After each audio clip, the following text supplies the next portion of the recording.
Amazon জঙ্গল পৃথিবীর সবচেয়ে বড় এবং নির্জন এলাকা। এই জঙ্গলের বিশালতাকে কল্পনা করা কঠিন। যদি আপনাকে ঠিক মাঝখানে ফেলে দেওয়া হয়, তাহলে এখান থেকে বের হতে আপনার প্রায় 472 দিন সময় লাগবে। এই সময়ের মধ্যে আপনার দেখা হবে এমন সব প্রাণীর সাথে যারা প্রত্যেকটি নিজের মতো করে ভয়ঙ্কর। এমনকি এখানকার একটি পিঁপড়েও আপনার জীবন কেড়ে নিতে সক্ষম। আমাজন জঙ্গল প্রায় 55 লাখ বর্গ কিলোমিটার এলাকা জুড়ে বিস্তৃত।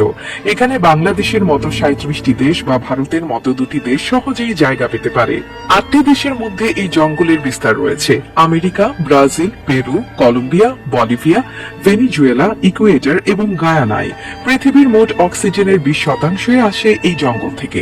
এই জঙ্গলকে রেইন ফরেস্ট বলা হয়, কারণ বছরে একটি দিনও নেই যেদিন এখানে বৃষ্টি না হয়। জঙ্গল এতটাই ঘন যে সূর্যের আলো মাটিতে পৌঁছাতে প্রায় 10 মিনিট সময় লাগে। এর ফলে দিনের বেলাতেও এখানে প্রায় অন্ধকার থাকে। এখানে 40,000 প্রজাতির গাছপালা, 1300 প্রজাতির পাখি, 2200 প্রজাতির মাছ, 270 প্রজাতির স্তন্যপায়ী প্রাণী এবং 380 প্রজাতির ভয়ঙ্কর ক্ষুদ্র প্রাণীর বসবাস।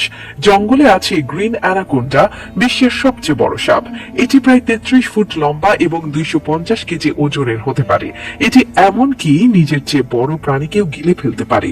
এখানকার বুলেট অ্যান্ড পিঁপড়ের কামড় এতটাই যন্ত্রণাদায়ক যে মানুষ সেটিকে বন্দুকের গুলির মতো অনুভব করে। আমাজন নদী পৃথিবীর দ্বিতীয় দীর্ঘতম এবং জলপ্রবাহের দিক থেকে বৃহত্তম।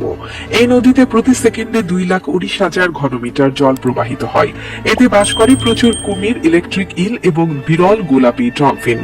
ইলেকট্রিক ইলের শক প্রায় 860 ভোল্ট পর্যন্ত হতে পারে, যা মানুষকে সহজেই হত্যা করতে পারে। জঙ্গলে একটি ফুটন্ত নদীও রয়েছে, যার পানির তাপমাত্রা 90 থেকে 100 ডিগ্রি সেলসিয়াস পর্যন্ত। নদীটি পেরুতে অবস্থিত এবং বিজ্ঞানীরা এখন এর কারণ খুঁজে পাননি। এছাড়া জঙ্গলে বাস করে 600 এরও বেশি আদিবাসী জনগোষ্ঠী, যাদের অনেকেই সভ্য জগতের সাথে পরিচিত নয়।